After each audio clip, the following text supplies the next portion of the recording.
Olá, sejam todas e todos muito bem-vindos neste encontro promovido pela Secretaria da Fazenda, pelo nosso Tesouro do Estado, em parceria com o Conselho de Economia do Rio Grande do Sul. Agradecemos por nos acompanhar no lançamento da 11ª edição do Relatório Anual da Dívida do Estado. Passada uma década, esta edição se apresenta em formato totalmente digital, não teremos uma edição impressa, e ela vem acompanhada de um vídeo explicativo com os destaques dos principais números, mostrando como essa dívida é composta, sua trajetória e suas perspectivas.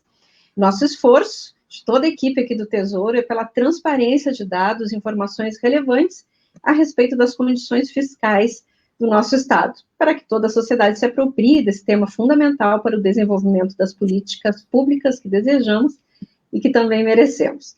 Eu vou apresentar os participantes e explicar para vocês que nos acompanham aqui como vai funcionar este nosso encontro.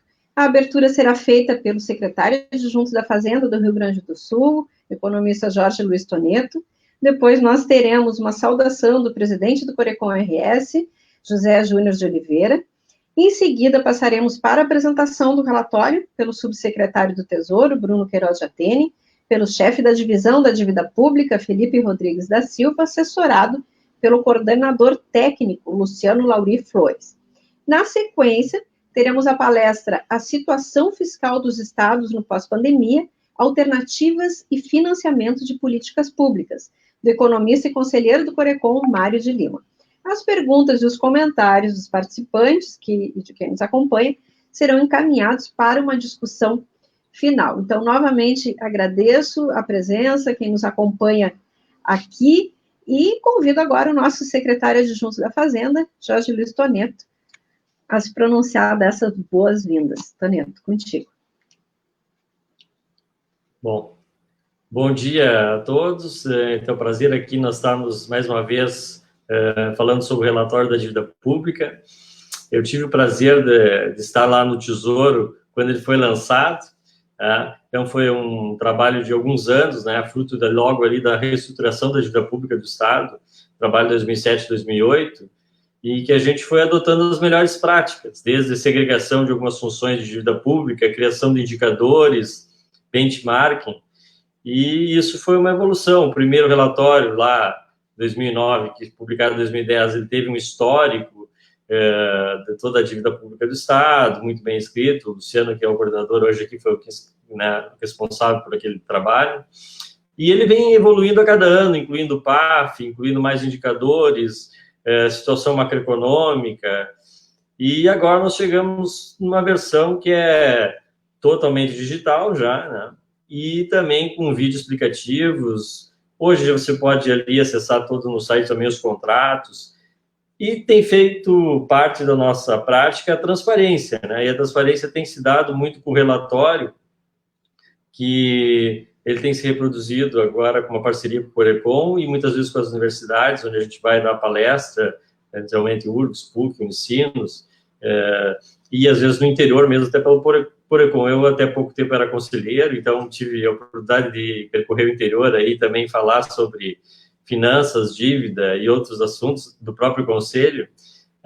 Então, é sempre muito bom estar perto aí, digamos, a palestra aberta a todo mundo, mas muitos economistas que podem ajudar na análise, acompanhar a evolução, tanto do trabalho técnico e também poder compreender bem a situação fiscal do Estado, porque a dívida é um componente muito importante, Nós temos aí também a questão da situação de precatórios, que preocupa a gente também, a questão da liminar, que a gente está ancorado, e por isso nós estamos pagando aí 3,5 bi, mais ou menos, por ano, e mesmo assim a gente está com uma certa dificuldade para ver o tamanho da crise que os estados enfrentam, e antes, que o Rio Grande do Sul era como mais ou menos o patinho feio, hoje já não é mais, Vocês vão ver pelo relatório que nós já tem gente passando a gente, o que não é uma notícia boa, de fato, A gente queria que todo mundo tivesse melhor.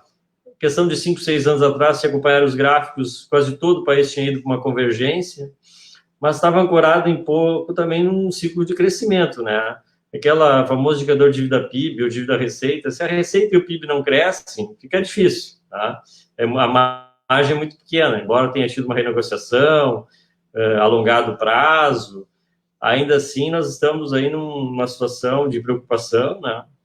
E espero aí que o debate, a apresentação e também o debate posterior aí com o Mário seja profícuo e que todo mundo aproveite ao máximo, né? Muito obrigado e um bom trabalho a todos. Obrigado, nosso secretário adjunto, Jorge Toneto. Eu convido, então, o presidente do Corecon do Rio Grande do Sul, José Júnior de Oliveira, por favor. Bem, boa tarde a todos.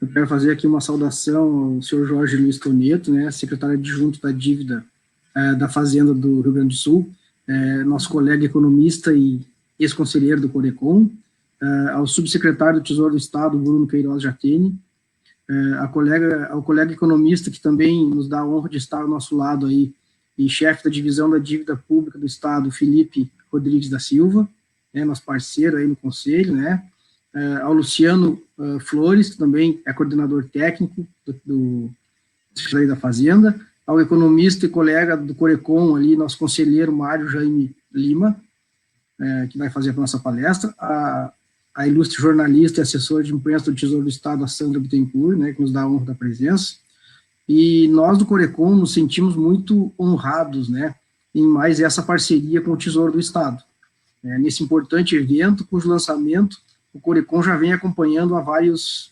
edições. Não poderíamos estar distante em mais esse momento, né, que a Secretaria da Fazenda disponibiliza à sociedade gaúcha, onde será abordado em detalhes a difícil situação fiscal que passa o Estado. Certamente com a realidade de todos os Estados brasileiros, né, como a realidade de todos os Estados brasileiros. Agravada ainda mais com essa situação da crise econômica, né, gerada pela pandemia do coronavírus. Eu quero agradecer a todos, né, destacar que a Secretaria da Fazenda do Rio Grande do Sul está nas mãos de excelentes profissionais e deixar a expectativa de que nosso Estado e o Brasil superem o mais rapidamente possível esses estragos gerados na economia e na sociedade. Um excelente debate a todos e muito obrigado. Bom evento aí.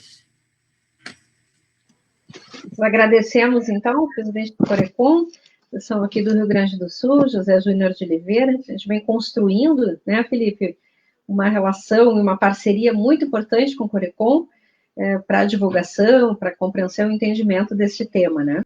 E é com esse propósito que eu convido a todos agora para assistir conosco um vídeo síntese, né, do relatório que a gente está lançando e que nos traz aí os principais dados, destaques, e de um modo muito pedagógico explica um pouquinho para a gente o que é esta dívida, como ela se compõe.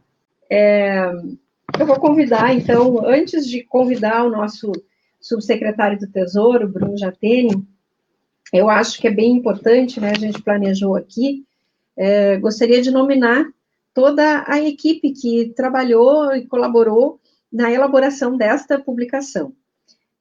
O chefe da seção de planejamento da dívida e negociação com o mercado, Luciano Lauri Flores, que é coordenador técnico também, chefe da seção de registro e controle da dívida, Davi Rizardo Milano, chefe da seção de precatórios e RPVs, Humberto Carlos Lastorina, a equipe técnica e administrativa composta pela Elisiane Oliveira Pimentel, pelo Fernando Macari Lara, Luciana Matede Silva, Márcio de Melo Faria Pereira, Marcos Antônio Bósio, Nicolas Lippe Pareschi e Rafael de Bernardi. Todos colaboraram, além de outras personalidades, mas essa foi a equipe mais direta na elaboração dessa publicação. Então, com a palavra agora, o nosso subsecretário do Tesouro, Bruno Queiroz Jatene. Boa tarde a todos. Vocês me ouvem? Ok. Então, assim, uma saudação muito especial a todos os colegas dessa mesa virtual, esse importante momento aqui para nós, do Tesouro do Estado, para a Secretaria da Fazenda, enfim, gostaria de fazer um agradecimento especial aos colegas da Corecon, na figura do presidente José Júnior, enfim, ao conselheiro Mário de Lima, que nos dá a honra da sua presença, e em seguida teremos uma palestra importante. Então, a todos os colegas que estão aqui presentes, as pessoas que nos veem pelas redes sociais, e eu já vou iniciar falando um pouquinho sobre alguns pontos que eu gostaria de destacar nesse evento de lançamento, na sua 11ª edição, né, referente ao ano de 2019. Em primeiro lugar, nos honra muito no Tesouro do Estado esse relatório da dívida pública, mas não exatamente pelos números que eles evidenciam, certamente uma alavancagem histórica nessa forma de financiamento dos gastos públicos, o que é bom que se diga, na verdade não se trata exatamente de um problema, né, porque o endividamento é uma forma de financiamento utilizada no setor público, é uma forma de financiamento utilizada no setor privado, em países emergentes ou desenvolvidos, no Ocidente, no Oriente, enfim, em qualquer parte do mundo, é uma forma praticada de maneira abundante, inclusive, né?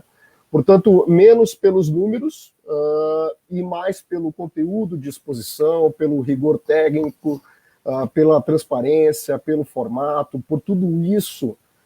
Então, nós temos um orgulho muito grande no Tesouro do Estado de estar lançando essa 11ª edição do relatório da dívida pública. O assunto é muito técnico, mas ano a ano eu sinto que a gente tem conseguido evoluir de uma maneira mais didática e transparente na comunicação, na exposição desses números, né? Isso faz parte, evidentemente, de um propósito institucional, algo que nos permita conversar melhor com a própria sociedade a respeito da situação fiscal do Estado, né? Nós não temos exatamente a pretensão, logicamente, de tornar esse assunto, que é complexo e árido pela sua própria natureza, em algo corriqueiro, né? Mas o objetivo sempre é de tentar ampliar a compreensão desse tema, fazendo com que mais pessoas se sintam donas da informação, né? O objetivo de conseguir efetivamente propiciar uma maior apropriação sobre o tema. Afinal de contas, a dívida é uma questão até cotidiana das pessoas, né? Nós todos temos dívida. E o problema não é exatamente ter dívida, porque no final das contas todos temos, mas de como administrá-la, né? Nessas horas eu sempre remeto a uma frase que o meu pai tem, né, que é em tom de brincadeira, mas falando sério. Ele diz que só tem as coisas quem tem dívida, né? Ou seja, a liquidez é uma questão difícil para a maioria da população. Então, se você quer ter as coisas, o financiamento por meio do endividamento é realmente um dos caminhos mais procurados, né? Bom, em segundo lugar, eu quero enfatizar, que eu acho que é importante nessa edição enfatizar já um aspecto que foi citado pelo secretário Toneto, que é em consonância com essa visão e com uma preocupação ambiental, né, somada aos novos formatos que se consagram nesses tempos de isolamento, essa nossa publicação é integralmente digital. Não tem impressão de papel, não tem absolutamente nada que venha a ferir nesse aspecto mais direto, né, o meio ambiente. Enfim, trata-se, portanto, de um arquivo com navegação facilitada pela própria estrutura do documento. É um documento de 74 páginas, bastante completo, didático, de uma leitura simples e direta, embora o tema seja realmente complexo, né? Então, assim, a gente inicia o documento com uma exposição do contexto econômico e fiscal, depois são apresentados os resultados de 2019, né, os avanços com o governo federal, em especial no tocante ao regime de recuperação fiscal, alguns indicadores e projeções, o próprio ajuste fiscal do Rio Grande do Sul, além das renegociações, os avanços institucionais que a gente tem realizado, enfim. O que a gente vai ver nesse documento, né? O material que vai ser apresentado em seguida pelo Felipe e pelo Luciano. Nesse documento a gente vai ver que a dívida do Rio Grande do Sul ela é composta por contratos nacionais, contratos internacionais. A gente vai ver que 86% da dívida estadual tem origem em 2 contratos: o contrato de refinanciamento estadual com a União em 1998 e o programa de incentivo à redução de presença do setor público na atividade financeira bancária, que é o PROES, né? Sem considerar a questão de precatórios, o estoque da dívida em 2019 foi de 77,6 bilhões. Em 2019, a gente vai ver que o serviço da dívida foi de quase 860 milhões de reais, né? E por conta da liminar do STF em 2017, o valor, embora empenhado, mas não pago, foi da ordem de 3,45 bilhões, né, o que fez totalizar, portanto, ao longo do ano de 17, 18, 19, cerca de 7,6 bilhões não pagos, embora empenhados, né? E aí, falando ainda em número, a gente vai ver que o valor pago em precatórios em 2019 foi o maior da história, o valor anual, cerca de 1,5 bilhão. Né? Realmente algo inédito, sobretudo porque a gente conseguiu inverter a lógica dos pagamentos. Hoje a gente paga mais de forma administrativa do que por meio de sequestro judicial, o que é um grande feito em termos financeiros para o Estado. Né? A gente, em termos operacionais e financeiros. Então, além de logicamente, o relatório também evidenciar uma questão muito especial em relação ao Compensa, que é um programa de compensação de dívida com precatórios. Nesse ano, a gente também tem essa novidade, que é o vídeo síntese do relatório, né? São 4 minutos, vocês podem acessar pela internet esse vídeo, certamente vai estar destacado aí em seguida pelo Face do Corecon, no próprio site da Fazenda, do Tesouro, vocês podem acessar. São 4 minutos que apresentam de maneira rápida e objetiva os principais aspectos da dívida pública do Estado. Né? Então, assim eu já entro no terceiro destaque que gostaria de fazer, que em 2019, paralelamente aos resultados das ações da gestão da dívida, é importante destacar os eventos que representaram um avanço de caráter institucional. Aqueles com forte interface, como aqueles com forte interface com a advocacia e com a justiça estadual. Né? Também se destacam aí os avanços na elaboração do projeto e da contratação do Profisco 2, que é um programa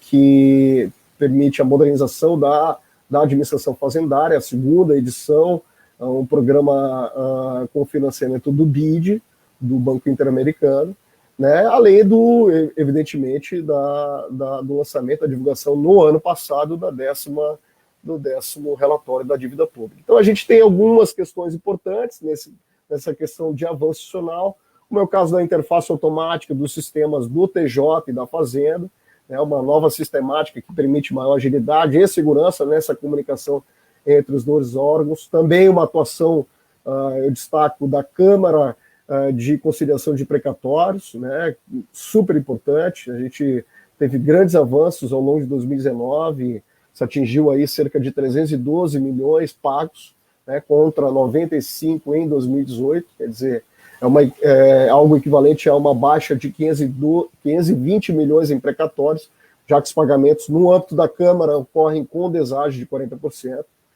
Já falei sobre o Profisco 2, evidentemente, algumas ações do Tesouro também, como assistente da perícia em ação da OAB, apresentações na sociedade civil e na comunidade acadêmica, algo que foi muito explorado aí ao longo do ano passado, né? O Felipe, os colegas da dívida, a Sandra, rodaram esse estado do Rio Grande do Sul, apresentando nas comunidades, nas universidades, os resultados, enfim, explorando um pouco mais as informações sobre a questão da dívida pública, né? E, evidentemente, a questão da negociação do regime de recuperação fiscal, que também é uma questão importante. Então, por fim, eu gostaria de agradecer a todos os nossos parceiros institucionais. Destaco aqui a Receita do Estado, a Contadoria e Auditoria Geral do Estado, a Procuradoria Geral do Estado, o Tribunal de Justiça, enfim, esses parceiros que realmente nos permitem avançar nesses pontos todos. Gostaria de fazer um agradecimento mais do que especial também aos colegas do Tesouro do Estado que desenvolveram esse importante instrumento de transparência que serve não apenas para a sociedade gaúcha, mas também aos outros entes, órgãos e entidades pelos variados motivos, e, logicamente, a toda essa equipe do Departamento da Dívida Pública, capitaneada aí pelos colegas Felipe Rodrigues e Luciano Flores, que a partir de agora, então, passarão a apresentar o material de modo mais técnico. Né? Então, gostaria de desejar uma excelente apresentação aos dois colegas e também ao ao conselheiro Mário de Lima, que vai, em seguida, nos abrilhantar com a sua palestra. Um abraço e passo para ti, Sandra. Certo, muito obrigada, Jatene, nosso subsecretário do Tesouro, já nos deu um panorama bem completo, né, dos destaques, dos diferenciais desta nossa 11ª edição, então, do relatório anual da dívida. E, como o Jatene disse, o vídeo e o relatório podem ser acessados, estão em destaque na capa do Tesouro, tanto o relatório, que é um material digital em PDF, com botões de navegação, tanto pode ir direto para qualquer item do menu que deseje, né, qualquer capítulo, e tem os botões, né, de recuo e de avanço, e também este vídeo, que é um material mais interativo e objetivo. A gente fez uma tentativa para rodar o vídeo aqui para vocês, mas também aqui nos comentários, quem está nos acompanhando, tem o link ali do nosso canal no YouTube.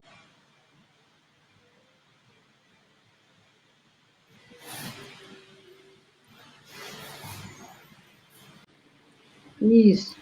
Tá, infelizmente não deu certo, mas assim, tem muitos caminhos para a gente assistir esse vídeo, está aqui nos comentários o link, está lá na página da Fazenda, na página do Tesouro também. Então, eu passo agora para o Felipe, para o Luciano, que capitanearam aí todo esse trabalho, que vem fazendo essa gestão, nos dando as bases para que a gente consiga comunicar, né, corretamente, como já muito bem salientou, né, a gente vai buscando inovar e compartilhar, não só com a sociedade gaúcha, né, mas como parâmetro também para outros estados aí, porque este é um tema, né, o tema fiscal é um tema que envolve, que interessa e que é determinante para o desenvolvimento dos estados como um todo. Contigo agora, então, Felipe, por favor, abre o microfone. Boa tarde, Sandra. Boa tarde a todos que nos prestigiam com a sua audiência. Agradecer ao Corecon, na pessoa do seu presidente José Júnior. Temos mantido uma parceria profícua com o Corecon já desde a edição de 2018. Foi reportado que nós percorremos várias instituições do interior do estado, apresentando o trabalho do relatório da dívida, e com a parceria do Corecon. Saudar o nosso secretário adjunto, Jorge Toneto, o nosso subsecretário do Tesouro, Bruno Jatene, o Luciano Flores, colega da divisão da dívida, que coordenou os trabalhos de elaboração do relatório da dívida, mais uma vez, e o economista Mário Lima, né, tem um currículo invejável e vai nos brindar, ao final, com uma fala sobre, enfim, os efeitos na questão fiscal que nós poderíamos ter com essa situação de pandemia que vivemos vivenciando. Né? Então, podemos passar para a apresentação do relatório.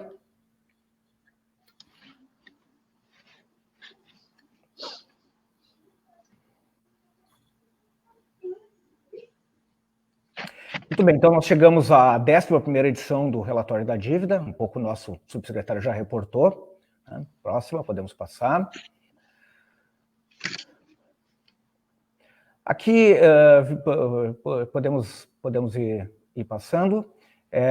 Nós temos o nosso índice, apenas para resumir os assuntos que são abordados no nosso relatório, não vamos entrar em um a um deles agora, mas para que se tenha uma ideia, podemos passar adiante também. Nós vamos tratar um pouco destes assuntos aqui nesta apresentação. O que é a dívida pública? Né?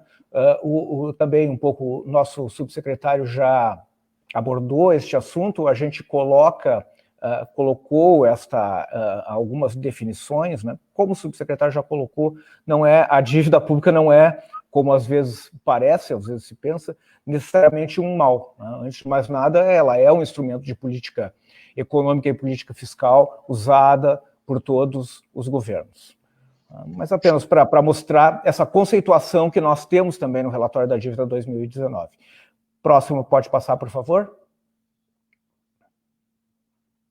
Bom, então chegamos à dívida pública do Rio Grande do Sul, que ela tem é composta por 41 contratos de dívida, é composta também por parcelamentos com a Receita Federal por precatórios, né, são ordens judiciais de pagamento, e não há títulos públicos, não há dívida mobiliária.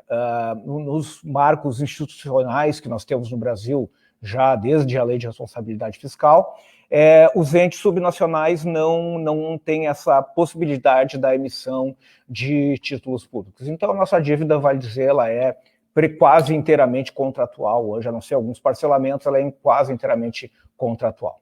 Pode passar, por favor? Bom, a dívida pública do Rio Grande do Sul, exceto precatórios, ela é composta 87% pelo contrato que foi refinanciado com a União lá em 1998, ao abrigo da Lei 9496. O conjunto dos estados renegociou suas dívidas, que até então eram preponderantemente imobiliárias, com a União, que se tornou a maior credora da maioria dos estados. E no Rio Grande do Sul, nós temos 87% da nossa dívida dizendo respeito a este contrato. Outros 13% dizem respeito às demais dívidas. E aí nós temos, desses 13%, 11% são dívidas externas, com o Banco Interamericano e com o Banco Mundial, e 2% são outras dívidas internas. Aí nós temos o BNDES, temos o Banco do Brasil, a Caixa Federal, a Receita Federal, como nós já reportamos, né? E a Lei 8727, que é um refinanciamento que a União fez aos estados anteriormente, lá em 1993. Antes da Lei 9496, essa aí já está em fase final de amortização. Podemos passar, por favor? A evolução do saldo da nossa dívida, então, neste período aqui que nós estamos apresentando, ela pula de 47 bilhões para quase 78 bilhões, que nós finalizamos em 2019, tivemos um crescimento aí de 5,9% em relação ao ano anterior. Esse crescimento se deve, a maior parte dele, à variação da dívida com a União, que ela corresponde a 87%, como nós já mostramos, e ela tem sua exigibilidade suspensa, como é público, né? Nós vamos apresentar mais dados. Então, incidem encargos e a razão do aumento desta dívida. Nas demais dívidas, que nós temos 11% das nossas dívidas, que são dívidas externas, em dólar, nós tivemos um aumento do câmbio importante no ano que passou, né? Daí porque esse 5,9% de crescimento da nossa dívida. Próximo, por favor. Aqui é um gráfico que mostra a evolução da nossa dívida desde 1970 até agora e alguns eventos importantes. Ressaltando que nós estamos tratando aqui de preços constantes, apesar do crescimento da trajetória do gráfico, sugerir que pudessem ser valores históricos, mas não, são valores constantes. Então, nós saímos lá em 1970 de um valor a preços de hoje, deflacionados pelo IGPDI, de 2 bilhões, né, e chegamos a estes 77 bilhões de 2019. Alguns eventos importantes aqui que fizeram com que a nossa dívida desse um salto. O choque do petróleo, lá no início dos anos 70, ela foi para a casa dos 10 bilhões já, dos 2 bi anteriores foi para a casa dos 10 bi. A crise da dívida brasileira, dívida externa brasileira no início dos anos 80, né, os estados inclusive tomaram recursos no exterior pela falta de divisas do governo central naquela época, e ela já chegou à casa dos 20 bi. Durante o Plano Real, nós tivemos a seguinte situação. Nós convivemos ali com parte do plano para estabilização, né, com taxas de juros muito altas, né, e a nossa dívida, como do conjunto da maioria dos estados no Brasil, era preponderantemente uma dívida mobiliária rolada no mercado, né.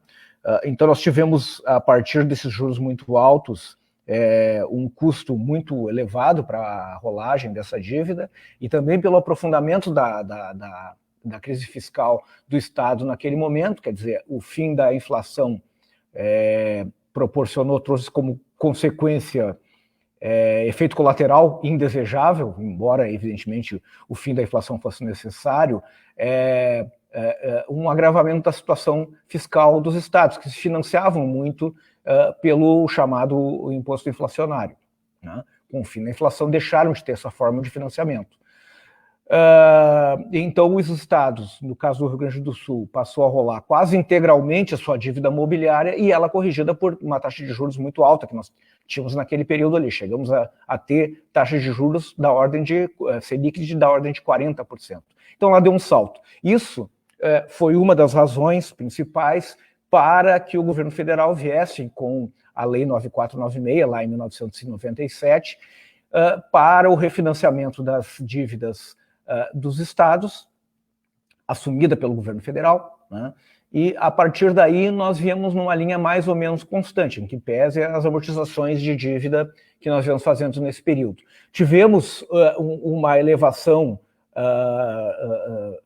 importante nesses últimos anos, aí quando nós convivemos com suspensão do pagamento da dívida com a União, que ela é 87% do nosso total, por conta das liminares que foram obtidas face ao agravamento da nossa situação fiscal, que, como o subsecretário colocou, não é exclusivo do Rio Grande do Sul. O secretário Toneto lembrou, né? A situação fiscal que o Rio Grande do Sul já vivia, ela meio que foi estendida para o conjunto dos estados face ao agravamento da situação econômica do país, né? Isso teve um efeito na situação fiscal de todos eles.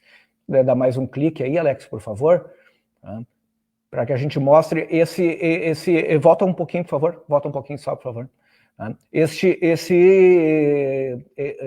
dente final ali. Nós tivemos uma redução em termos reais, a IGPDI da nossa dívida de 2018 para 2019. E aí, agora pode passar, por favor? Tá?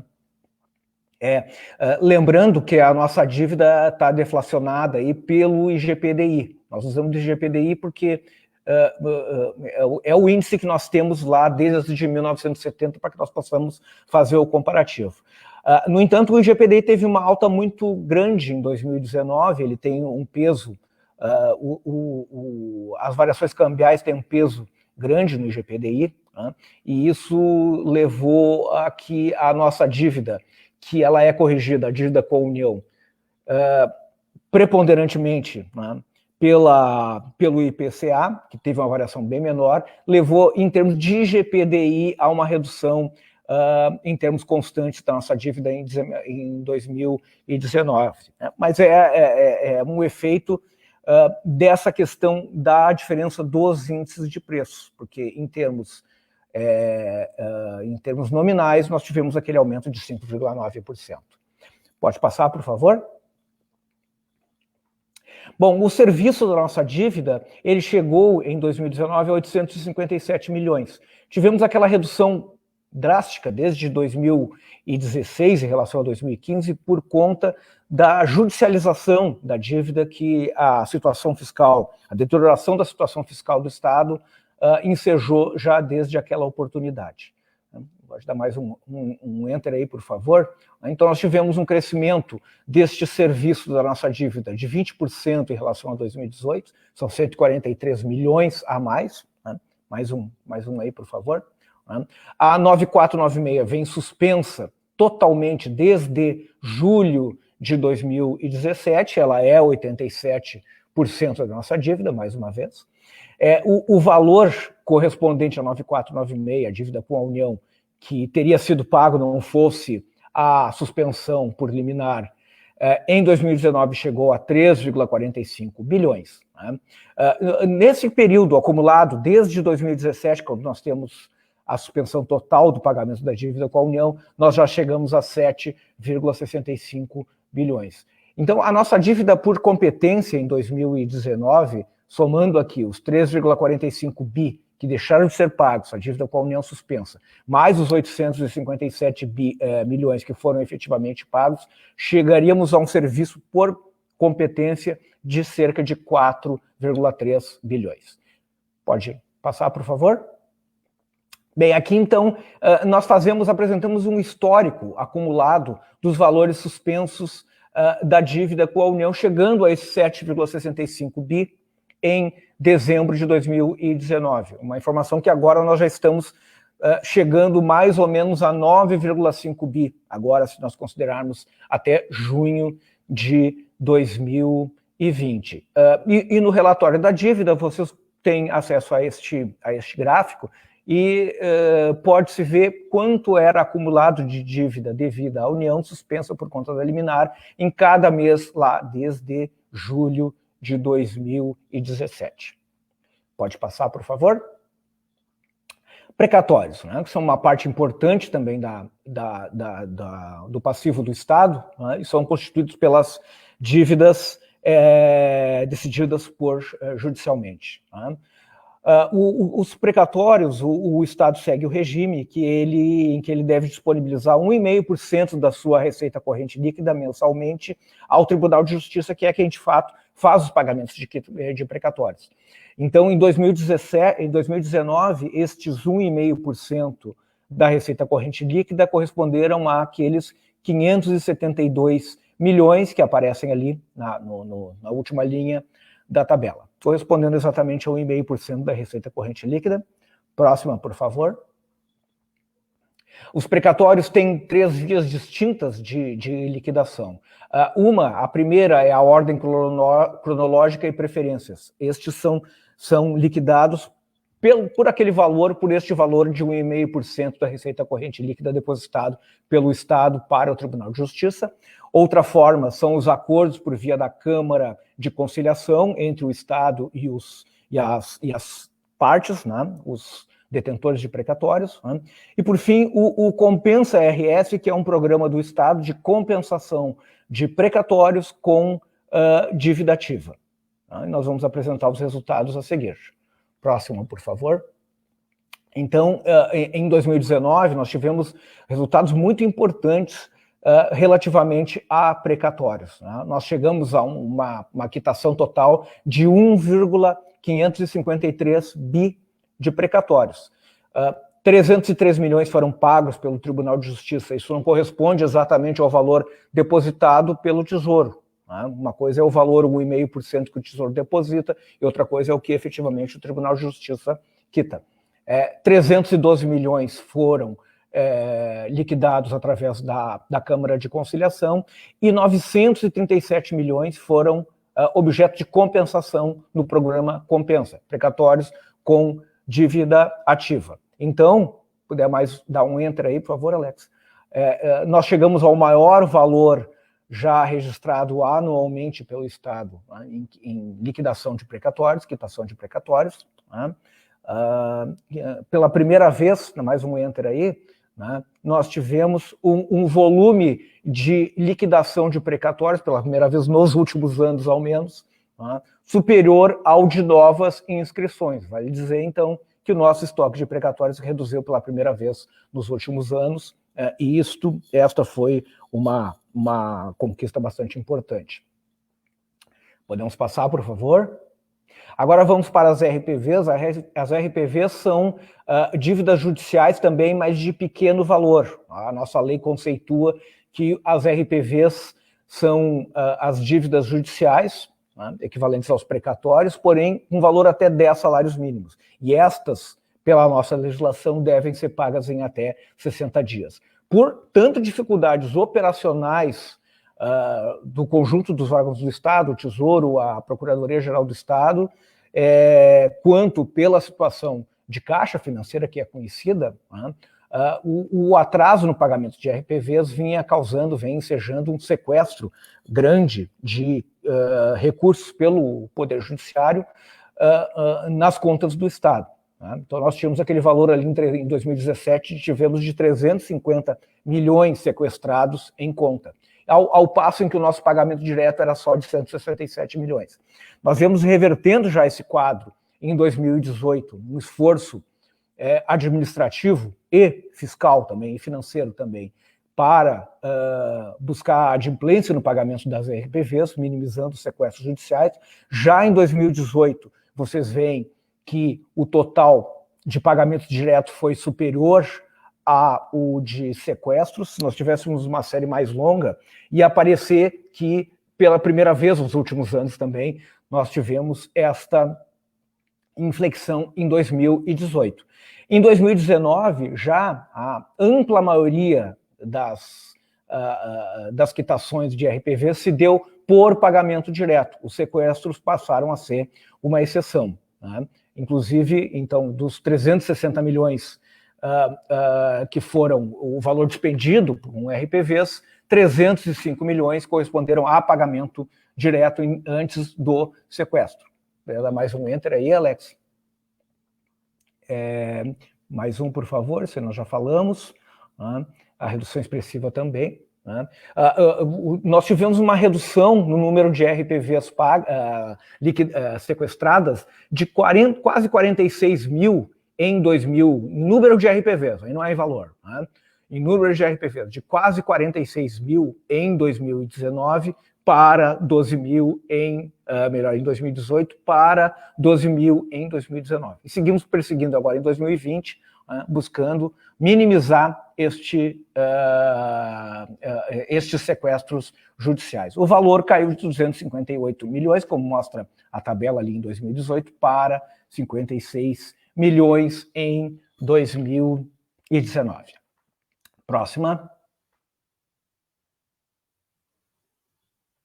Bom, agora um indicador da proporção das dívidas nos variados estados, né? A relação que nós usamos, que é mais usual nos estados no Brasil, nos entes subnacionais, é a relação dívida corrente líquida sobre receita corrente líquida. É dívida consolidada líquida, melhor, sobre receita corrente líquida. É mais usual do que aquela relação dívida-PIB, no caso dos entes subnacionais no Brasil, me parece mais adequada, uma vez que, como nós não temos acesso à dívida mobiliária nos entes subnacionais, apenas a União, apenas o Tesouro Nacional, né, essa dívida ela não é refinanciada no conjunto da economia do Estado, né, apenas ela é suportada pelos cofres públicos, não há essa opção, né?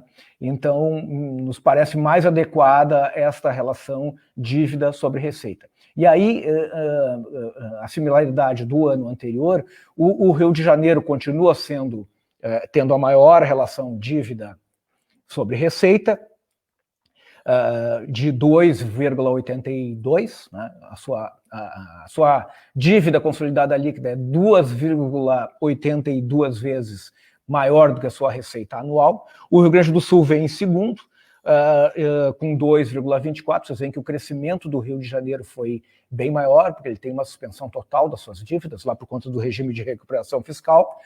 Depois nós temos Minas Gerais, onde também essa relação subiu para 1,91%.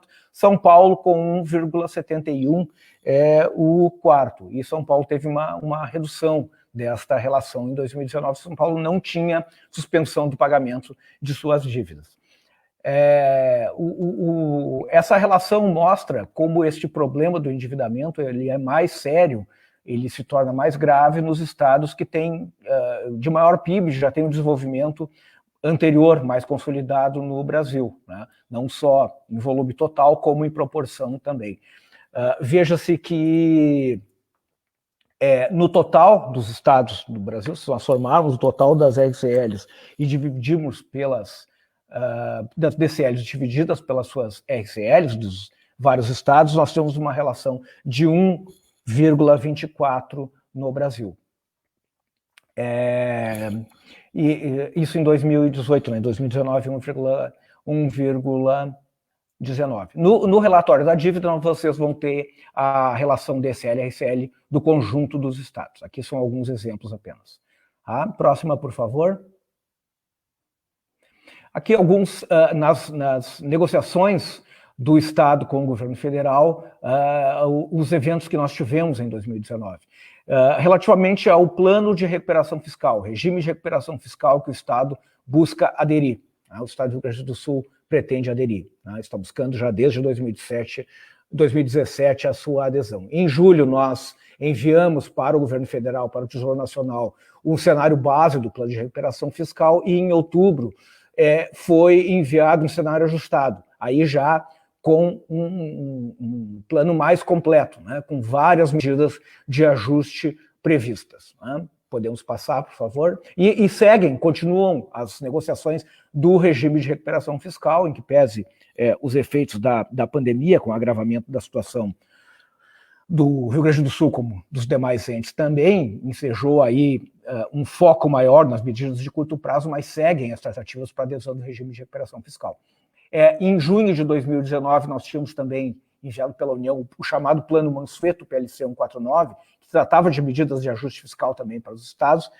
Esse PLC 149, ele foi aprovado este ano, e acabou se tornando a Lei Complementar 173. Só que, face à pandemia, à emergência de socorro fiscal aos entes no Brasil, ele acabou se tornando não um meio de ajuste fiscal, um instrumento de ajuste fiscal, mas um plano focado no socorro emergencial aos entes, né, estados e municípios, na forma de repasse direto de recursos, fazendo frente à queda de arrecadação e suspensão parcial de algumas dívidas. E isto nós estamos tratando diretamente agora, em 2020.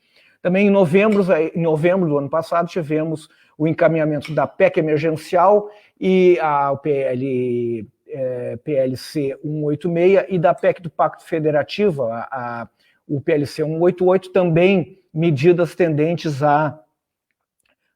ao ajuste fiscal, buscando o ajuste fiscal dos entes, né, e que seguem tramitando no Congresso. Pode passar, por favor?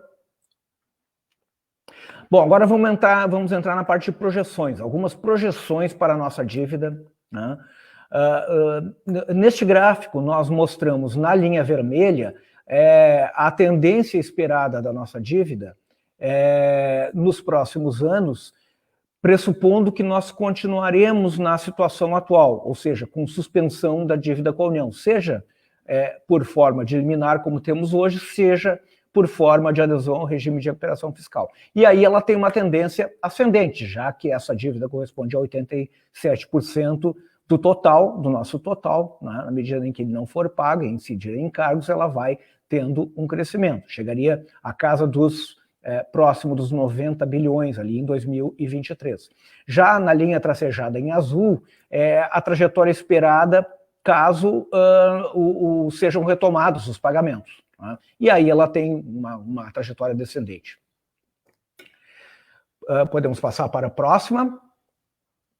Aqui é uma projeção da relação DCL-RCL do Estado. Aqui um detalhe, ela parte sem considerar precatórios. Tá? Por isso que nós partimos daquele valor inferior àquela relação inferior a 2, quando nós já vimos anteriormente lá que a nossa relação DCL-RCL hoje ela é de 2,24 vezes. Por isso parte aqui de um nível um pouco inferior ao 2 ali. Tá? Bem, na linha vermelha nós temos uma projeção considerando um cenário de crescimento médio no período de 1% da nossa RCL. E aí ela tem essa dívida, essa relação, ela vai tendo uma queda praticamente linear, né, até 2048, quando se encerram os contratos que hoje nós mantemos todos eles. Né. A linha azul, né, ela já forma uma pequena barriga ali, porque nós consideramos aí um cenário já bem otimista, né, mais otimista frente particularmente à realidade que nós vivenciamos hoje, que é de crescimento médio da nossa RCL no período de 3%. É um cenário bem mais otimista. Podemos passar para o próximo. Bom, aqui uma projeção até 2048 do serviço da nossa dívida, né? E em proporção da nossa RCL, serviço, ou seja, dos pagamentos anuais. Né? Nós partimos considerando, pressupondo a retomada dos pagamentos também, aqui, senão o nível de comprometimento da RCL com dívida seria bem inferior a isso. Mas nós saímos de um nível ali de 12% e nos mantivemos próximos desse comprometimento de 12%, mais ou menos até 2028. Tá? Aí, puder dar um enter aí, Alex. Mais um, por favor. Em 2028, nós temos, por conta da dívida, de uma outra dívida importante que nós temos, que é o BIRD reestruturação de dívidas com o BIRD, lá de 2008, 2009, ele tem uma trajetória customizada e uma redução na sua trajetória de amortização, sua curva de amortização a partir de 2028, por isso aquela redução. Em 2038, este contrato termina, e aí nós temos um saldo, por isso aquele bico ali em 2038. E, finalmente, em 2048, né, ficaria apenas um resíduo da Lei 9496, a dívida com a União, né, parte dela ainda em parte do ano de 2048, a nossa dívida estaria finalizada. Ok? Podemos passar, né? Os avanços de gestão e avanços institucionais, nós estamos trabalhando desde 2019 buscando a contratação do Profisco 2, que é um programa de melhoria da gestão fiscal oferecido aos estados no Brasil, pelo Banco Interamericano de Desenvolvimento. O nosso projeto é de 60 milhões de dólares, ele foi já no final de 2019 aprovado pelo BID, e se encontra em processo de contratação. A nossa expectativa é de que até setembro deste ano ele esteja contratado. Na área de passivos judiciais, tivemos acordos para pagamento de sentenças coletivas. Esses acordos eles são vantajosos na medida em que eles possibilitam não aumentar o estoque de precatórios e de RIPVs, né, sem incorrer nos encargos que estas dívidas judiciais trazem. Próxima. Redução de sequestros judiciais, pode ir dando enter, por favor, Alex.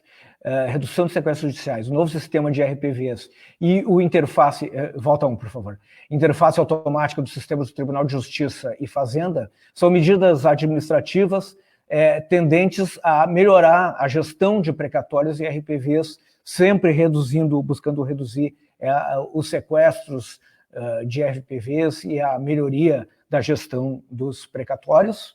E aí nós encerramos, então, esta nossa apresentação.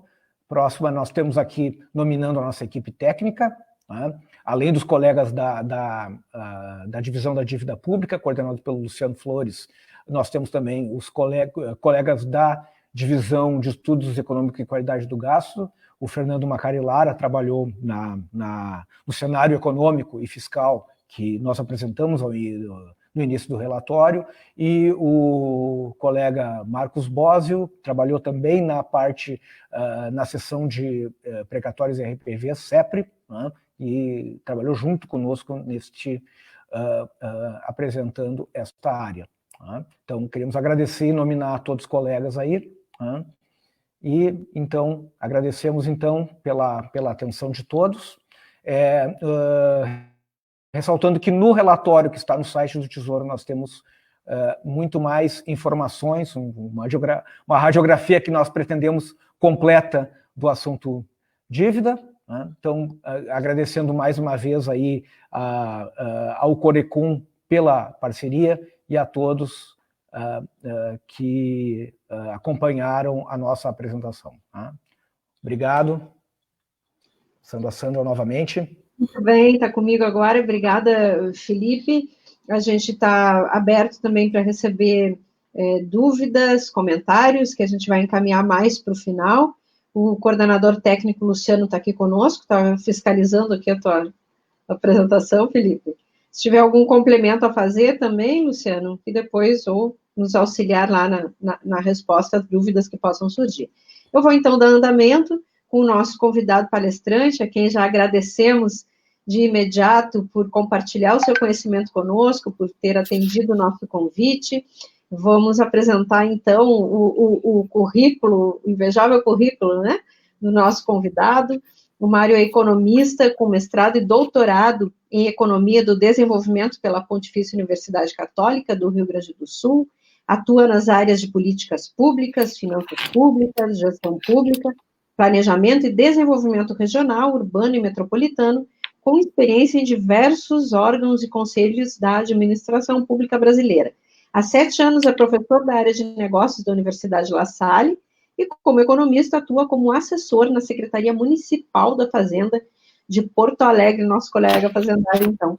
Foi eleito conselheiro do Conselho Regional de Economia do Estado do Rio Grande do Sul para o triênio 2020-2022. Ele nos traz uma abordagem bastante interessante e muito dentro da conjuntura agora, né, Mário? Afinal de contas, a gente hoje, né, está vendo os efeitos aí do novo marco do saneamento, que pode ser uma alternativa, né, de respiro aí para os estados com relação às suas receitas, e vamos tentar fazer esse exercício sobre a condição dos estados, né, frente às suas dívidas, né, frente às suas dificuldades fiscais, pós-pandemia, que veio ainda a agravar mais, né, a crise que vivenciamos. Então, muito obrigada de novo e tens a palavra. Boa tarde, Sandra.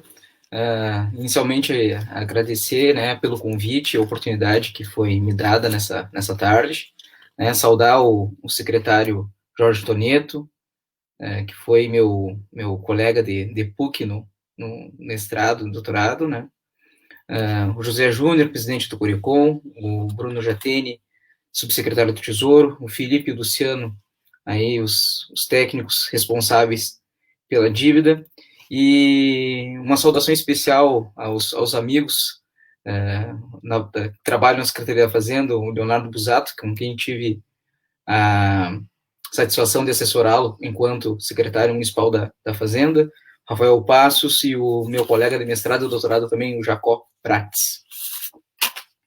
Bom, eu vou passar então direto para a apresentação.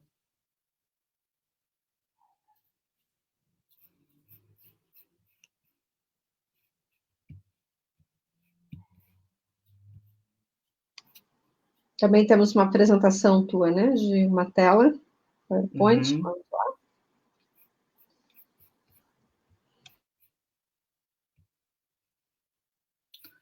Todo mundo está vendo?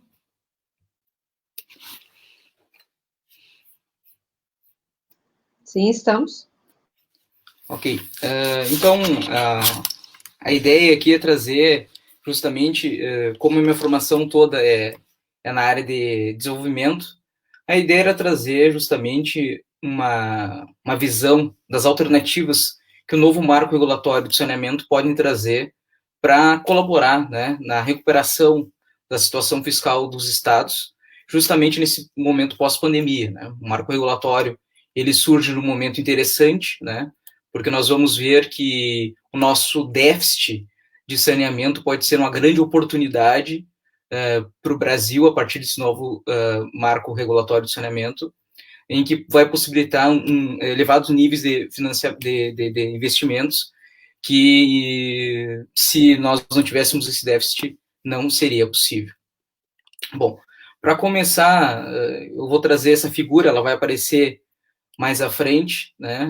A minha graduação, o meu trabalho de graduação na faculdade, ela foi justamente sobre a dívida do Estado do Rio Grande do Sul, e diante daquele estudo foi verificado em especial, na época, o Pacto pelo Rio Grande, né?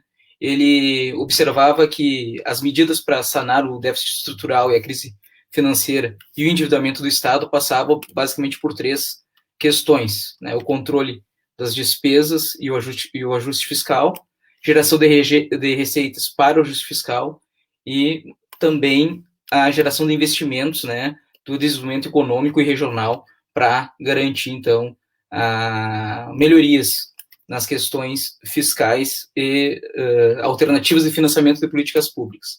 E aqui, então, nesse desenho eu coloquei algumas ações que já foram realizadas pelo governo, né, e que uma está sendo encaminhada, né, que é a reforma tributária, e outras também no campo da geração de receitas para o ajuste fiscal e aumento dos investimentos. Então, o marco regulatório, ele tende, né, a colaborar com o desenvolvimento econômico, né, para suprir esses problemas estruturais, principalmente que o Rio Grande do Sul vem enfrentando, né, como um instrumento de investimento e, ao mesmo tempo, possibilitar o desenvolvimento econômico e, então, a arrecadação, um aumento, né, na geração de receitas públicas para o Estado do Rio Grande do Sul, não só para o Estado, mas também como para os municípios. Bom, então, inicialmente, eu vou fazer uma contextualização sobre a situação dos estados brasileiros antes da pandemia, né? Me utilizando, então, do Boletim das Finanças dos Entes Subnacionais do Tesouro Nacional. Nós podemos ver o gráfico 1 aqui, apresenta informações dos últimos anos, né, a partir do último relatório, que foi publicado em agosto de 2019. Nós podemos observar que a necessidade do financiamento dos estados brasileiros, né, no sentido agregado, elas parecem estar diminuindo, né, pelo menos nesse período, né, e em 2018 essa necessidade de financiamento ela apresentou uma redução, justamente porque o resultado primário foi favorável, né, as receitas primárias foram superiores às despesas primárias, possibilitando então uma necessidade de financiamento público menor. Porém, nós temos observado que ao longo do tempo, aqueles instrumentos para a cobertura dessas necessidades de financiamento, que são basicamente a alienação de bens e as operações de crédito, elas têm perdido suficiência, né? Então, essas alternativas estão se esgotando perante as formas de necessidade de financiamento pelos estados da federação. Aqui, então, tem um exemplo também do que foi dito em relação à necessidade de financiamento. Nós podemos ver que, em 2018, após sucessivos déficits do resultado primário, no resultado primário, né, déficits primários, nós temos em 2018, então, um superávit primário, que possibilitou, no gráfico 13, aqui no gráfico ao lado, uma participação das receitas primárias em relação ao PIB superior às despesas primárias, que era algo que não estava acontecendo, pelo menos nesse período que está sendo analisado desde 2015. Bom, infelizmente, como já a gente viu na apresentação anterior, realizada pelo Felipe, os maiores estados, né, aqueles que podemos considerar os mais desenvolvidos, com PIBs mais consideráveis, eles estão no mais alto nível de endividamento. Né? Isso, infelizmente, vai impactar mais à frente, no próximo slide. Aqui ficou um pouquinho cortado, mas para deixar registrado que Rio de Janeiro, Rio Grande do Sul, Minas Gerais e São Paulo são os estados que têm o mais alto padrão de endividamento, né? E todos eles apresentaram indicadores, né, uma situação pior em 2018 em relação a 2017, com exceção do estado do Rio de Janeiro. Todas essas situações levaram os estados, né, esses maiores, que estão passando por esses grandes problemas de forma mais significativa, a um problema na sua capacidade de pagamento, né, que é um índice, o índice Capag, né, ele vai demonstrar o índice de que os estados têm capacidade de pagamento para fazer frente às suas responsabilidades, e o Rio de Janeiro, Rio Grande do Sul e Minas Gerais acabaram com a nota D, que impossibilita esses estados de contraírem novos empréstimos com garantia da União. Que empréstimos são esses? São aqueles empréstimos que são, basicamente, captados no exterior. Né? Então, São Paulo tem uma nota melhor, né, uma nota B, mas a previsão do Tesouro Nacional para 2020 é que o estado de São Paulo passe a ter uma nota C ainda nesse ano, justamente porque ele está tendo um problema recorrente no que diz respeito ao aspecto da poupança corrente. Então, a nota da poupança corrente é provável que caia, juntamente, né, com a sua liquidez, que seria as suas disponibilidades financeiras.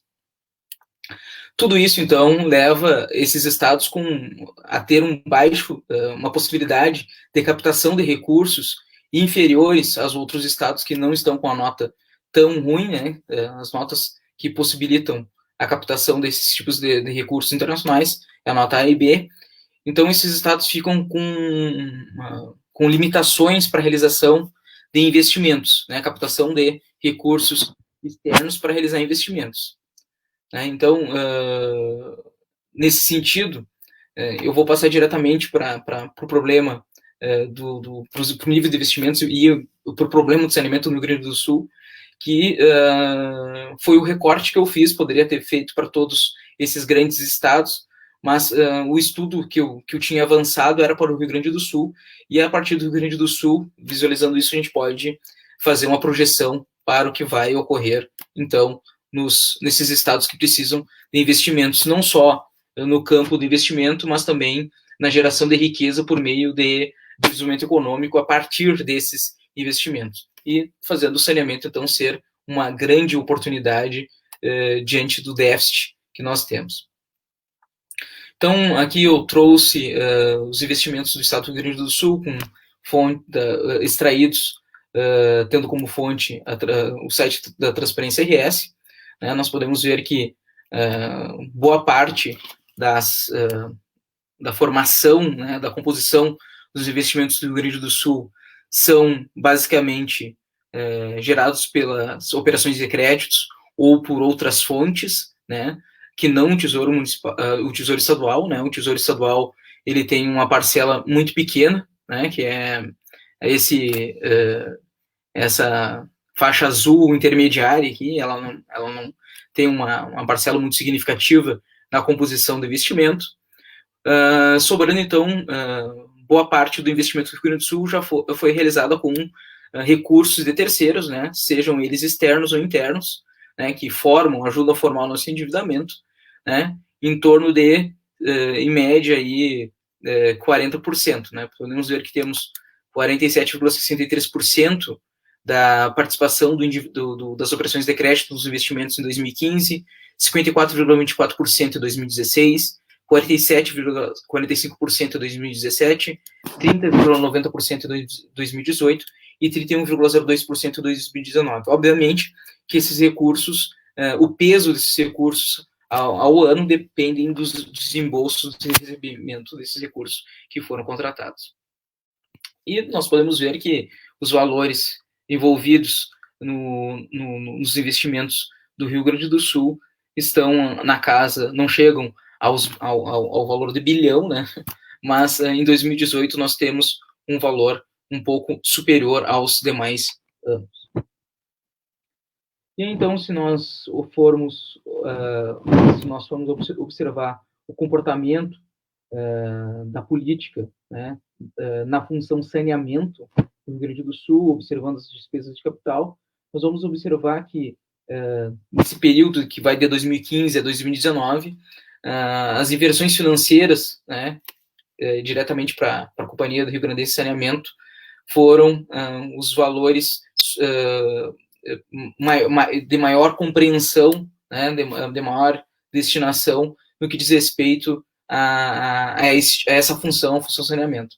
E apenas 26,63% foram para investimento em saneamento, quando observo as despesas empenhadas nesse tipo de gasto por parte do Poder Executivo.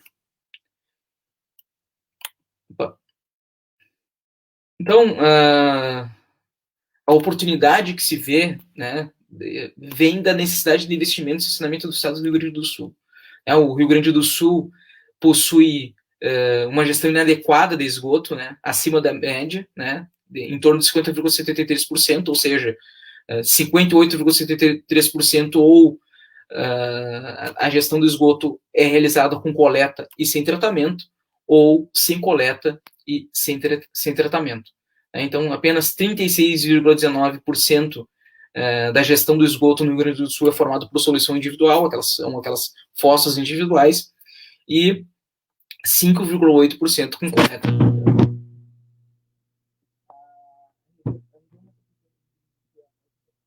Estando numa situação acima numa média melhor do que a do... Oi, Mário, acho que deu uma interferência no teu áudio.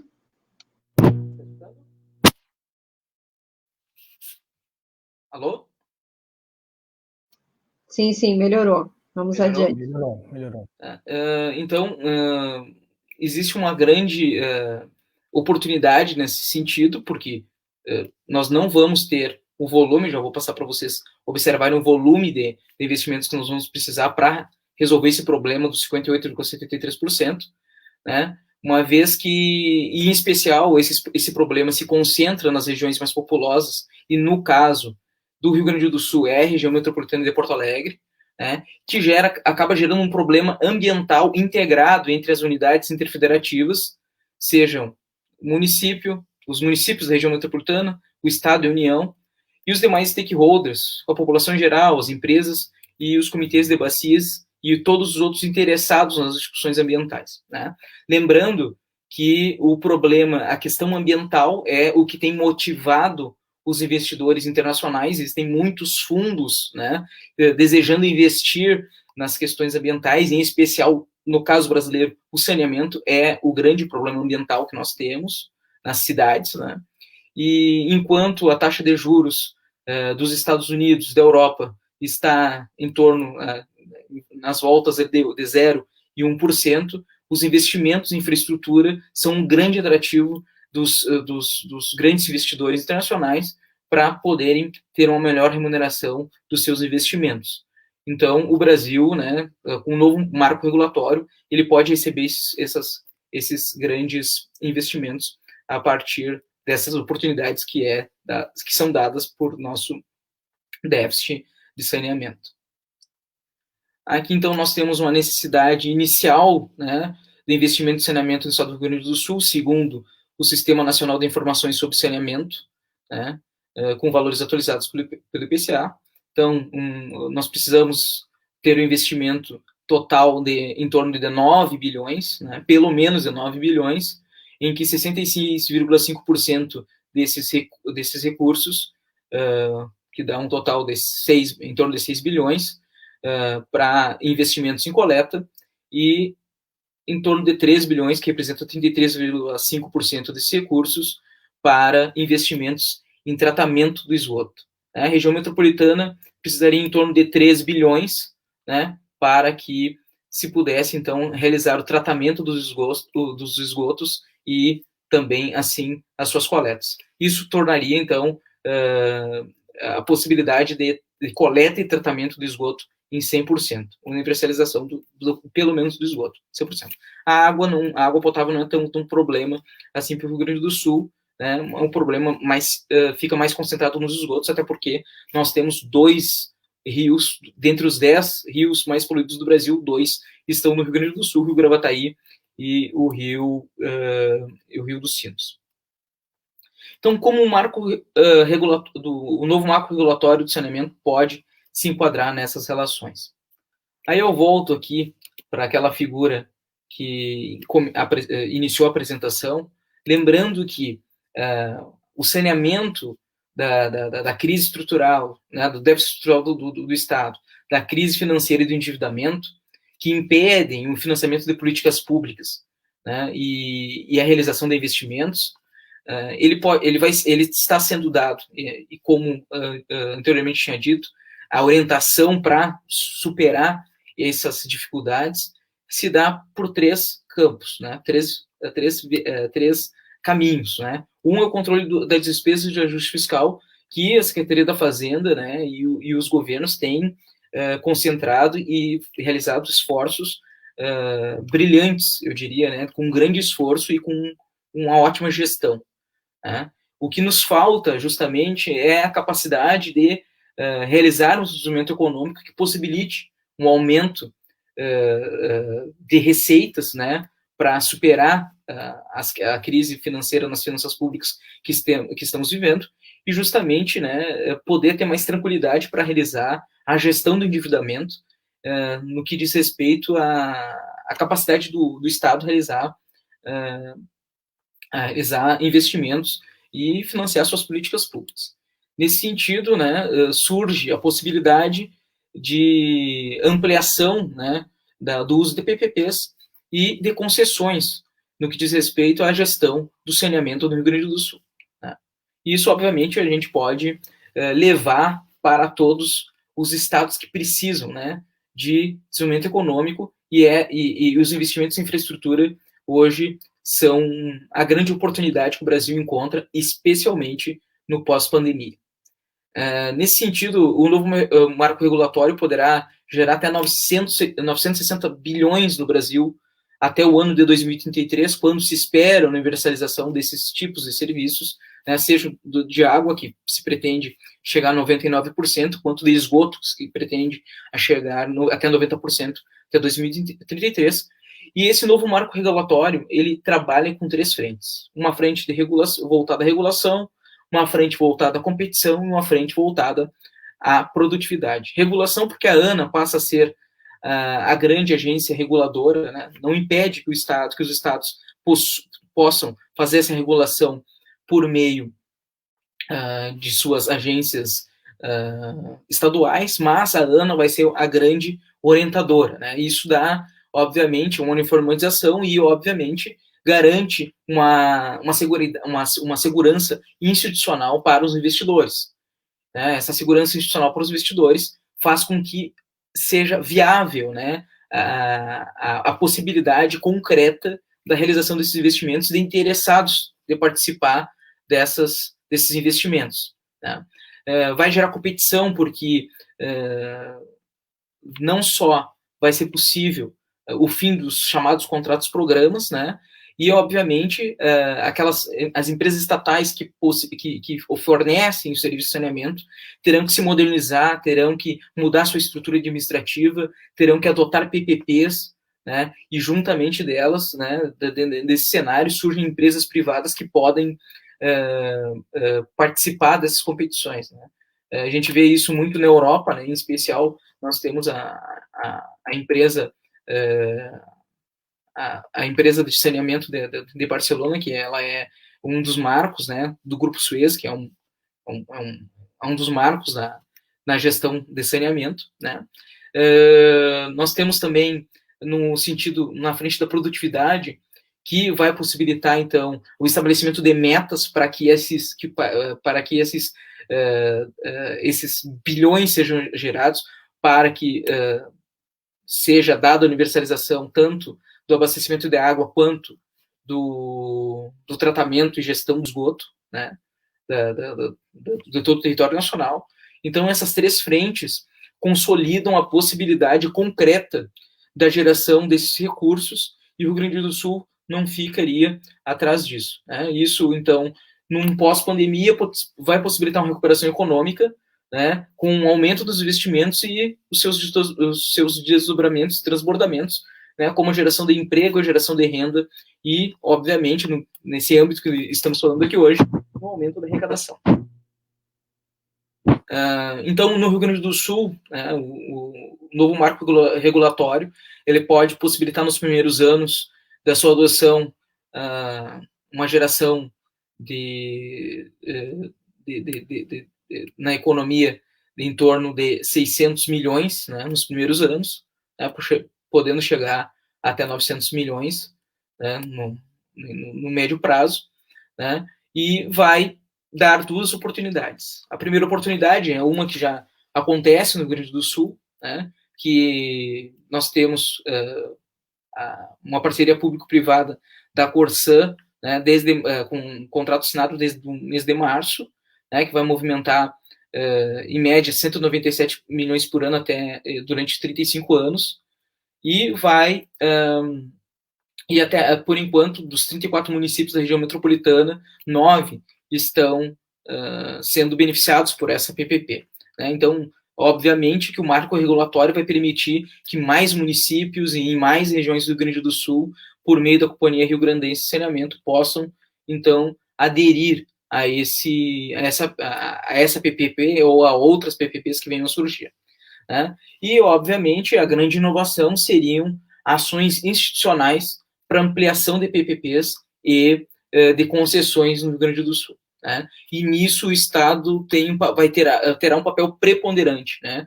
Devido a algumas instituições, né, normativas que possibilitam esses tipos de ações institucionais que vão garantir que podem garantir investimentos a partir desse novo marco regulatório para o Rio Grande do Sul e consolidar não só a infraestrutura necessária no saneamento, que vai melhorar a qualidade de vida da população, como também vai possibilitar uma geração, a realização de investimentos que vão gerar receita para as finanças públicas estaduais e municipais, bem como implementará a economia do Rio Grande do Sul.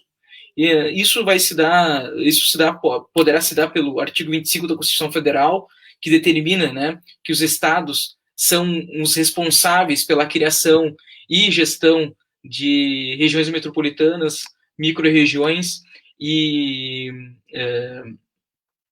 aglomerações urbanas, né? Em especial, o artigo 16 da Constituição Estadual também determina isso, e possibilita que o Estado, então, faça a execução de funções públicas de interesse comum, né? E o saneamento já é considerado uma política, né, de interesse comum, já a partir da ação direta de inconstitucionalidade 1842 de 2013, que foi observada no Rio de Janeiro, que considera, né, a função pública de saneamento básico como num espaço de localidade onde existam áreas em que o saneamento, a gestão do saneamento impacte, de um município possa impactar outros, né, em especial nas regiões metropolitanas. Então, o saneamento se torna, né, já é considerado uma função pública de interesse comum, né? Então, isso já dá para o Estado a possibilidade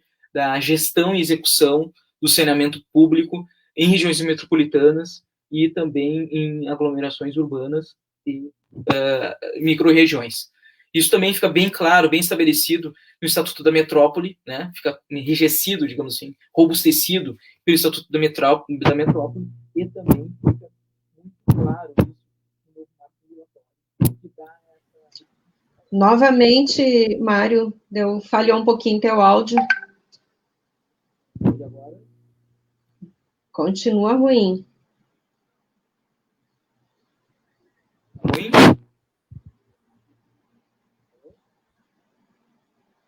Vamos lá, vamos tentar fazer mais uma tentativa. Ele está oscilando, Mário.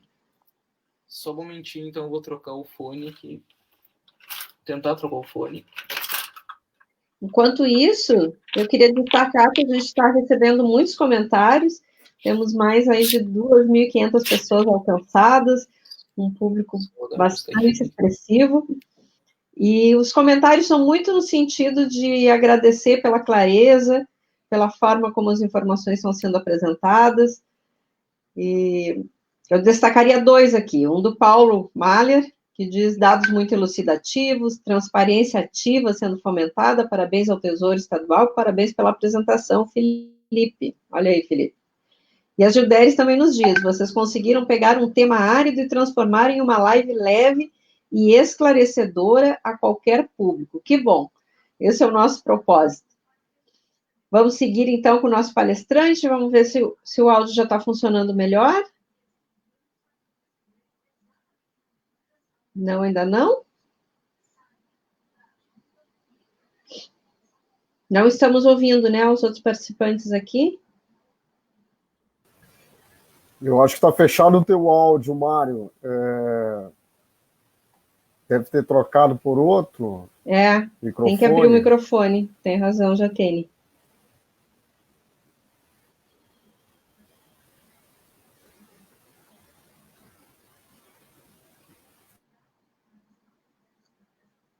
Vamos lá. Alô, estão ouvindo? Agora sim. Tá, ok, então. Então tá, vamos lá, retomando. Então tá. Então, o novo marco regulatório no Rio Grande do Sul vai possibilitar, então, pelo artigo 25 da Constituição, artigo 16 da Constituição Estadual, a gestão do saneamento em regiões metropolitanas, aglomerações urbanas e micro-regiões. Tudo isso, então, estabelecido tanto pela Constituição Federal e Estadual, a ADIM 1842 de 2013 também vai permitir que isso se dê, porque o saneamento já é considerado uma função pública de interesse comum, né? E o Estatuto da Metrópole faz esse, digamos assim, esse envelopamento junto com um novo marco regulatório, né? Então, o novo marco regulatório vai possibilitar essas inovações institucionais que já estão estabelecidas em lei, só que não são praticadas hoje, né? E, obviamente, como o novo marco regulatório no Rio Grande do Sul está sendo tratado pelo governo federal e pelo mercado como uma política ambiental dos recursos hídricos, também se torna possível a instituição das agências de região hidrográficas que possibilitam, né, com base na lei das águas, a possibilidade de tarifação pelo uso da água, né? Obviamente que esse é um tema complexo, mas que já é previsto desde a instauração, então, do Sistema Nacional de Recursos Hídricos, bem como da Lei das Águas. Bom, as considerações finais, né? Antes de mais nada, informar que esse recorte que eu trouxe para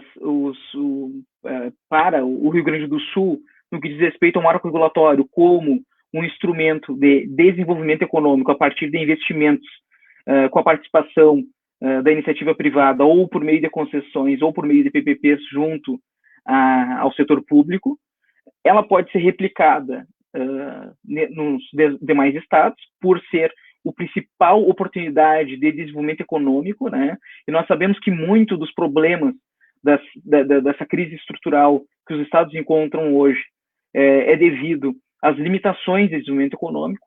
Diante da pandemia, nós temos, então, um impacto que tende a piorar, a agravar essa situação, não só nos estados, mas nos municípios e na União.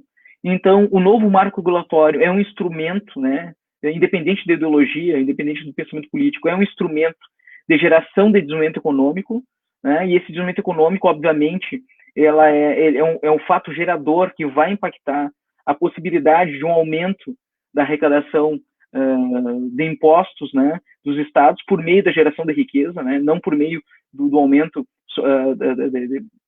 de alíquotas ou algo parecido, não, mas um aumento da economia como um todo, que vai possibilitar, então, o Estado a fazer frente a políticas públicas por meio de outras alternativas. E, obviamente, um novo marco regulatório é um marco regulatório para o saneamento. Nós temos gargalos em infraestrutura, nós temos gargalos em diversas áreas de interesse comum, de serviços públicos, que podem surgir a partir de novos marcos, né, de estabelecimento de novas políticas que facilitem a participação da iniciativa privada e que gere, né, novos investimentos, vultuosos investimentos, que o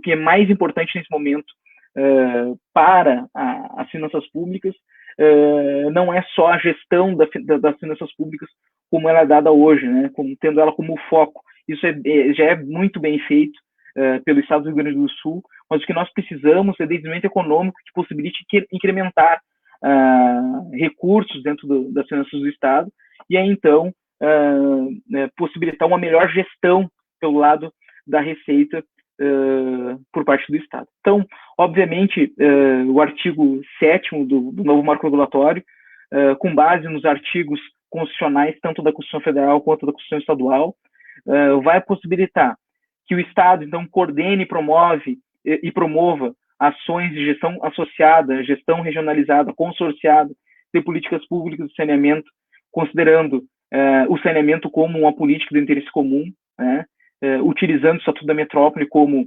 o grande instrumento para construir isso, estabelecer o serviço de saneamento básico nas regiões metropolitanas, aglomerações urbanas e micro-regiões, ter como foco a ação do Estado, enxergar o saneamento como um instrumento de investimento em prol do desenvolvimento, não só do desenvolvimento social no que diz respeito ao acesso ao saneamento, mas desenvolvimento econômico, porque vai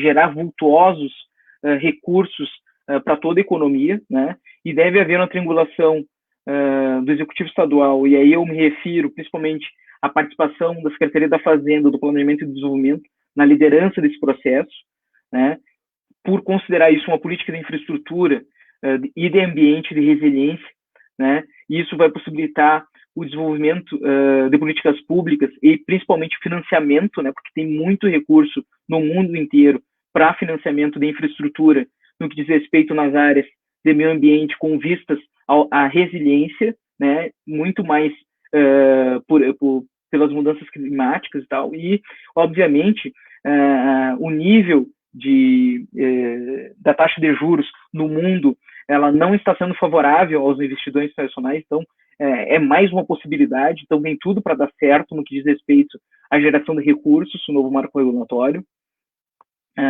É uma oportunidade de desenvolvimento econômico, como eu já disse, para todos os estados brasileiros, né? E a principal alternativa de investimentos no pós-pandemia, né? E isso, em especial no Rio Grande do Sul, vai exigir, né, uma coordenação estadual junto aos municípios, e considerando sempre que o saneamento é uma política ambiental, né?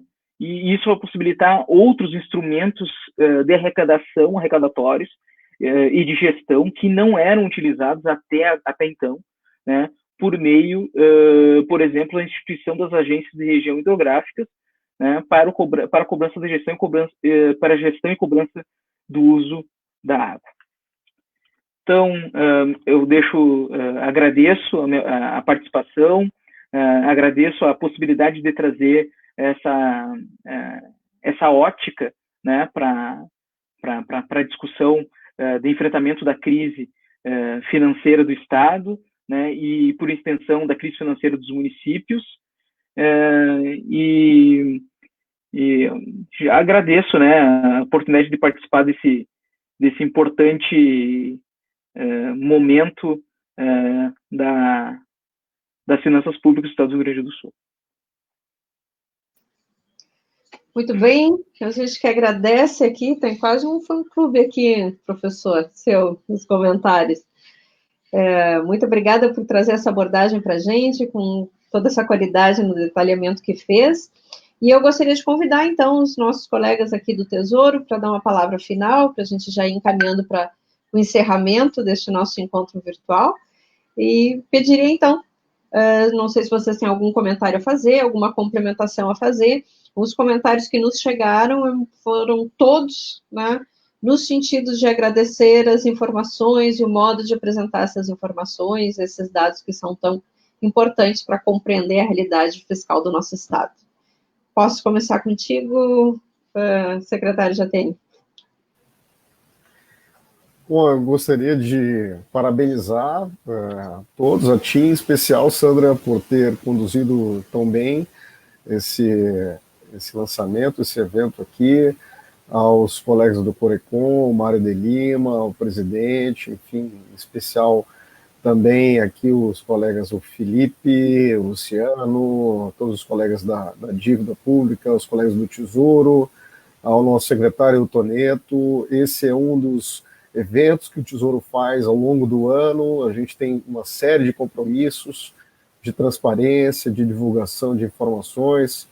Esse é um deles, né? O trabalho ele é muito árduo, a gente não lida somente com aspectos de dívida pública, mas também com execução orçamentária, financeira, parte de qualidade de gasto, enfim, vários assuntos importantes dentro do Tesouro do Estado. Recentemente passamos por uma reforma administrativa, previdenciária. Isso também gera um trabalho muito grande na nossa área de gestão de folha de pagamento, enfim. Nós temos várias atividades, e a dívida, como foi colocado aqui por mim, ou por diversas pessoas, que é um instrumento de financiamento importante nesse processo, né? Espero que a gente, em 2021, tenha, em relação ao que vai ter sido executado em 2020, tenha também um material muito consistente, muito bom, e que seja de fácil análise, com a cobertura que se se dá muitas vezes para assuntos como esse. Então, mais uma vez, agradeço e parabéns a todos os envolvidos aqui. Luciano, para ti, acho que trabalhaste tão arduamente nessa produção, né, nesse relatório, e conhece, assim, né, muito detalhadamente cada um desses dados, nos auxiliou muito, inclusive, a fazer a tradução necessária, às vezes, para que ele fique acessível, né, a todo o nosso público. Gostaria de uma palavra tua. Eu gostaria também de agradecer, né, a organização desse evento, que eu achei que é muito importante, né, para nós. Agradecer ao Corecon pelo espaço, né, e também dizer que a gente está à disposição lá na dívida pública, né, para qualquer pessoa interessada em conhecer um pouco mais da dívida pública. Se tiver alguma dúvida, tiver algum ponto de interesse, né, que a gente está lá à disposição para receber, para esclarecer e dar qualquer apoio e esclarecimento que for preciso. Obrigada, Luciano. Encerrando contigo, então, Felipe. Que coordena aí todo esse trabalho. Eu gostaria de fazer um reconhecimento também à mediação que a Sandra fez, né, nessas cerimônias de mão cheia, né, agradecer ao economista professor Mário, né, pelos insights que nos trouxe aí como alternativas importantes de desenvolvimento. Colocou uma coisa que eu acho que é muito importante, que é a saída definitiva para a questão fiscal, né, do Estado vai vir pela via do desenvolvimento, né? Nós temos, inclusive, trabalho de colegas do Tesouro que mostram como os graus de liberdade com os quais nós trabalhamos hoje são muito restritos, né? Ou seja, sem desenvolvimento, sem crescimento de arrecadação, nós não vamos ter uma saída definitiva. Então, me parece muito importante o que foi colocado. E agradecer a oportunidade, mais uma vez, que o Conselho Regional de Economia nos dá, né, a parceria do Conselho, reconhecer o trabalho e o apoio que a direção do Tesouro do Estado nos dá, a pessoa aqui do nosso subsecretário Bruno Jatene, o apoio total, né, não há restrição ao nosso trabalho de nenhuma maneira, né, muito amplo. E ao colega, na pessoa do colega Luciano, né, parabenizar todos os colegas que trabalharam na elaboração do relatório, né, sempre com a batuta do Luciano aí. Tá? Muito obrigado. Muito bem, a gente vai encerrando aqui esse nosso encontro. Renovo o convite para visitar a nossa página do Tesouro, a página da Fazenda também. Na capa da página do Tesouro, vocês vão ver em destaque o relatório. Uma navegação muito facilitada, também está ali o link do nosso vídeo. Então, mais uma vez, parabenizo aos colegas, agradeço a todos aqui que nos acompanharam, tivemos mais de 2.600 pessoas alcançadas, e dizer, né, do muito orgulho dessa equipe do Tesouro, uma equipe qualificada, com uma missão pública muito clara, e muito comprometida mesmo, né, com o desenvolvimento do nosso Estado. Uma boa tarde a todos, muito obrigada por nos acompanhar e espero que em breve a gente se encontre de novo. Até mais.